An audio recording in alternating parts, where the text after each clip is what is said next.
Hello all welcome to Tales Critics YouTube channel. ఈరోజు మనం చెప్పుకోబోయే టాపిక్ యాసిడ్స్ అండ్ బేసెస్. అయితే యాసిడ్ అంటే ఏంటి, బేస్ అంటే ఏంటి అనేది ఇప్పటికీ చాలా మందికి కన్ఫ్యూజింగ్ టాపిక్. అయితే మనం డైలీ లైఫ్‌లో యాసిడ్, బేస్ ఎక్కడ వాడతాం, దాని ఉపయోగాలు ఏంటి, దాన్ని ఎలా ఐడెంటిఫై చేయొచ్చు అనే విషయాల్ని మన డైలీ లైఫ్‌లో జరిగేటువంటి చిన్ని చిన్ని సంఘటనల్ని ఒక స్టోరీ ద్వారా చెప్పుకోవడం ద్వారా ఈరోజు మనం టాపిక్‌ని ఎక్స్‌ప్లెయిన్ చేసుకోబోతున్నాం. సో, మీరంతా 'సైంటిస్ట్ గ్రాండ్‌పా' బుక్ చదివారు కదా! ఆ స్టోరీ ద్వారా యాసిడ్స్ అండ్ బేసిస్‌కి సంబంధించి ఎలాంటి ఇంట్రెస్టింగ్ విషయాలు తెలుసుకోవచ్చో మనం ఇప్పుడు చూద్దాం. ఇప్పుడు స్టోరీలో చూస్తే అరుణ్ బాల్‌తో ఆడుకుంటూ ఉండగా అది పక్కింట్లో పడుతుంది. అది తీసుకోవడానికి వెళ్ళినప్పుడు తన చీమలు బాగా కుట్టేస్తాయి. అప్పుడు బాగా దద్దులది వచ్చి బాగా పెయిన్ అనిపిస్తాడు. సో, అలా జరగడానికి కారణం ఏంటో మనం ఇప్పుడు చూద్దాం. చీమ కుట్టినప్పుడు అది మన శరీరం మీదకి ఫార్మిక్ యాసిడ్ అనే దాన్ని రిలీజ్ చేస్తుంది. సో, ఈ విధంగా రిలీజ్ అయిన ఫార్మిక్ యాసిడ్ ఏం చేస్తుందంటే, మన శరీరం మీద దురద, పెయిన్ వచ్చేలా చేస్తుంది. ఇదే అరుణ్ యొక్క పెయిన్‌కి, దురదకి ప్రధాన కారణం అన్నమాట. సో, ఈ పెయిన్ తగ్గించడానికి మన రాంబాబు అంటే సైంటిస్ట్ గ్రాండ్‌పా ఏం చేశారో ఇప్పుడు చూద్దాం. ఈ విషయం అంతా గమనించిన రాంబాబు ఏం చేస్తాడంటే, అరుణ్ దగ్గరికి వెళ్లి వెంటనే సోప్ వాటర్ తీసుకొని, ఎక్కడైతే అరుణ్‌కి పెయిన్ అండ్ ఇచ్చింగ్ ఉందో, ఆ ప్లేస్‌లో బాగా రుద్దడం స్టార్ట్ చేస్తాడు. అలా రుద్దడం స్టార్ట్ చేసిన కొంతసేపటికే మొత్తం పెయిన్ అంతా పోయి చాలా రిలాక్స్ ఫీల్ అవుతాడనమాట. అయితే ఇక్కడ యూజ్ చేసిన సోప్ వాటర్ ఏంటంటే బేస్ అనమాట. దాన్నే యాంటాసిడ్ అని కూడా అంటా ఉంటారు. అయితే యాంట్ స్టింగ్‌లో ఉన్నటువంటి ఫార్మిక్ యాసిడ్‌కి, అలాగే రాంబాబు యూజ్ చేసినటువంటి సోప్ వాటర్‌కి మధ్య రిలేషన్ ఏంటో ఇప్పుడు మనం చూద్దాం. సాధారణంగా యాసిడ్ అనేది బేస్‌తో రియాక్ట్ అయినప్పుడు న్యూట్రలైజేషన్ అనేది జరుగుతుంది. మన స్టోరీలోని అరుణ్ విషయంలో కూడా అదే జరిగింది. ఫార్మిక్ యాసిడ్ అనేది సోప్ వాటర్ అనే బేస్‌తో రియాక్ట్ అవ్వడం వల్ల న్యూట్రలైజేషన్ అనేది జరిగి అరుణ్ యొక్క పెయిన్ పూర్తిగా తగ్గిపోయింది.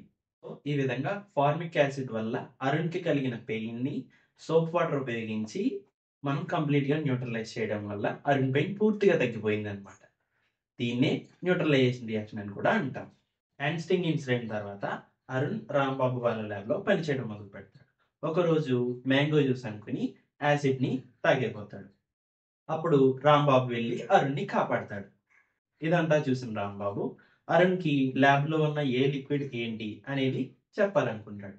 అదే క్రమంలో హైబిస్కస్ పువ్వులుంటాయి గదా! ఆ హైబిస్కస్ పువ్వుల్ని వాడి ఒక టీ లాంటి దాన్ని తయారు చేస్తాడు. ఈ హైబిస్కస్ పువ్వుల్ని నీటిలో బాగా మరిగించి ఒక టీ లాంటి దాన్ని తయారు చేస్తాడు. దీన్నే హైబిస్కస్ ఇండికేటర్ అని కూడా అంటారు. ఈ ఇండికేటర్‌ని మనం స్టోరీలో చూసినట్టు యాసిడ్‌లో పోసినప్పుడు పేల్ కలర్‌లోకి వచ్చింది. అలాగే బేస్‌లో వేసినప్పుడు పేల్ గ్రీన్ కలర్‌లోకి వచ్చింది. సో, ఈ విధంగా ఈ ఇండికేటర్ అనేది ఏ లిక్విడ్ ఏ నేచర్‌ని కలిగి ఉంది. అంటే అది యాసిడా? బేసా? అని చెప్పడానికి ఉపయోగిస్తారనమాట. దీన్నే ఇండికేటర్ అంటాం. ఇలాంటి ఇండికేటర్స్ చాలా ఉంటాయి. వాటిని ఉపయోగించి ఏది యాసిడ్, ఏది బేస్ అని మనం ఈజీగా చెప్పొచ్చు. ఈ విధంగా అరుణ్ రాంబాబు ల్యాబ్‌లో చాలా విషయాలు రోజు నేర్చుకుంటూ ఉండేవాడు.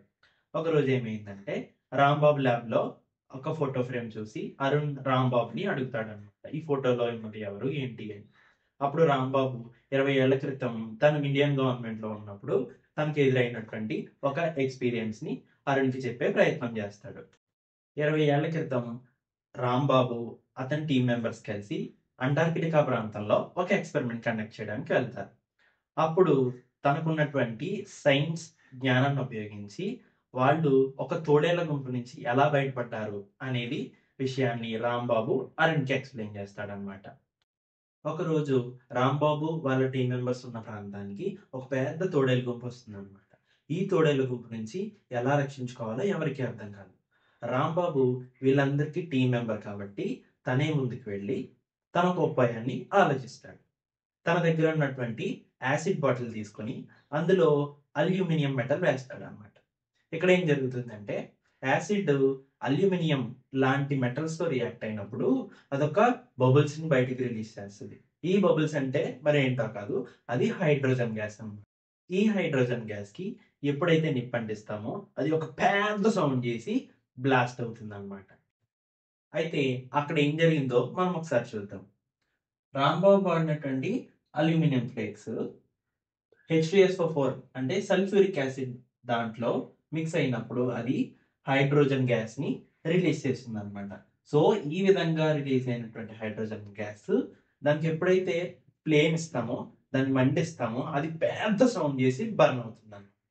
సో, ఈ విధంగా రిలీజ్ అయినప్పుడు వచ్చిన సౌండ్‌ని ఉపయోగించి రాంబాబు ఏం చేశాడంటే, ఆ మొత్తం తోడేలు గుంపునంతటిని చెదరగొట్టేశాడు. ఏ విధంగా రాంబాబు తనని, తన టీమ్‌ని తోడేలు బారి నుంచి రక్షించాడన్నమాట.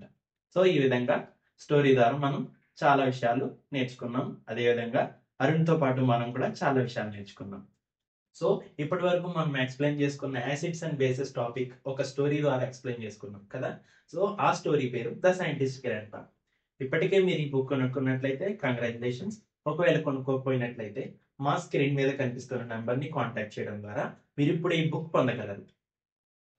Thank you so much for watching. ఇలాంటి మరిన్ని ఇంట్రెస్టింగ్ వీడియోస్ కోసం, కాన్సెప్చువల్ ఎక్స్‌ప్లనేటరీ వీడియోస్ కోసం మా ఛానెల్‌ని సబ్స్క్రైబ్ చేయండి. Tales to Teach signing of.